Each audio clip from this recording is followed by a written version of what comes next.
editor-in-chief and founder of DELvMagazinetv. I'm here for our monthly media group. I'm here with Brad, Hannah and Vimla, presenters on DELvMagazinetv. So guys, this month we did 3 videos. One of the videos, let me not get this wrong this time, was 1 question 50 people in Brooklyn. Then we did 1 question 50 people in London. And then the last one was, Brad, remind me? Religionless. Bit of a tongue twister that, isn't it? It's definitely a tongue twister. But you like that one? Okay, yeah, we'll come to that one last. Save the best till last. So first of all, let's talk about the 1 question 50 people. First of all, what was the question, Brad? if you could wake up anywhere, where would it be? What did you think? What did you think of the question first of all, before we even get onto the films? Do you know what? It's so hard to find interesting answers to a question like that. That's what I found. Right. Yeah. And all the questions and all the answers, I mean not the questions, all the answers I found were all basically the same, really. It was very generic responses. Yeah, there was the odd one that was, you were like, maybe. Yeah. But the majority of it was... Yeah? Yeah. Do you think the answers to the question differed between Brooklyn and between London, or was it still pretty generic? I would say on some levels it was generic, but I did find that London had slightly more interesting answers. Oh, really? Do you know what? So did I. Some of the people from London had slightly more interesting answers. Okay, so what would your answer be to that question? I'm married, so I would have to say it next to my husband, I suppose. But can I really be honest? I used to enjoy going back years ago, back to Malaysia to my mum. Back home, I used to share my mum's bed because my dad passed away a long time ago, and I used to love waking up next to her and just chatting with her and talking about, you know, I used to live in Hong Kong, and so I'm just chatting with her. I love doing that and having breakfast and just sitting there. High five him, that's a very nice That's answer. a very good answer. Very nice answer. Save that one. Yeah.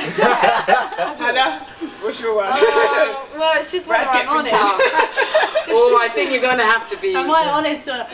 Yeah, honest. my first response to this question was, I couldn't get past it, was my ex-boyfriend's bed.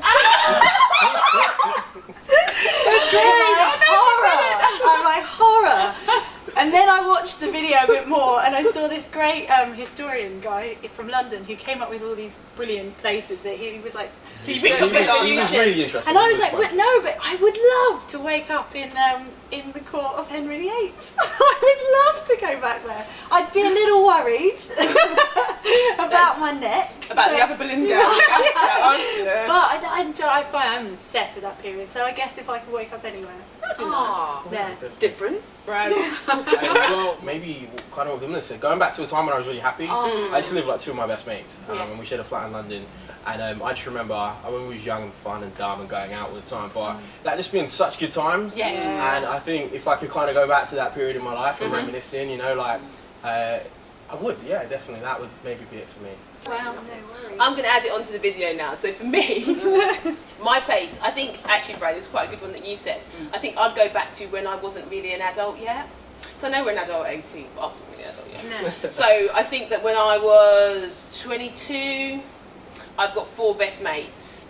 Oh, at the time there was 4 of us, sorry. So I've got 4 best mates, but there was 3 of us at that time, and we were like London's version of Sex in the City. Wow. Literally 6 nights a week we went out. 6 nights a week we went to Chinatown and bought Chinese food after we went out. And I don't know where we got the money from. I don't know where I had so many clothes, 'cause I wouldn't wear the same thing twice. But I had a ball. We all used to take it in turns and drive because we all had a car. So each one of us would get drunk, and I think once a week we'd all get a cab together. And we literally had nothing. There was nothing, you know. I shared a house because I was at uni and stuff, and I think my rent was something ridiculous, like £200. You know, I worked part-time, I didn't do much. If I ever wanted anything, and she'd send me the money, you know, really, even if I had like 50 quid to go, I'd still call my mum for some more, and it was lovely, it was a ball. There was no responsibility. That's it. That's it. Yeah. It's not that much fun being an adult sometimes, to be honest. So, that was our talk on, let's see if I get it right this time. That was our talk on 50 people, 1 question. Yeah.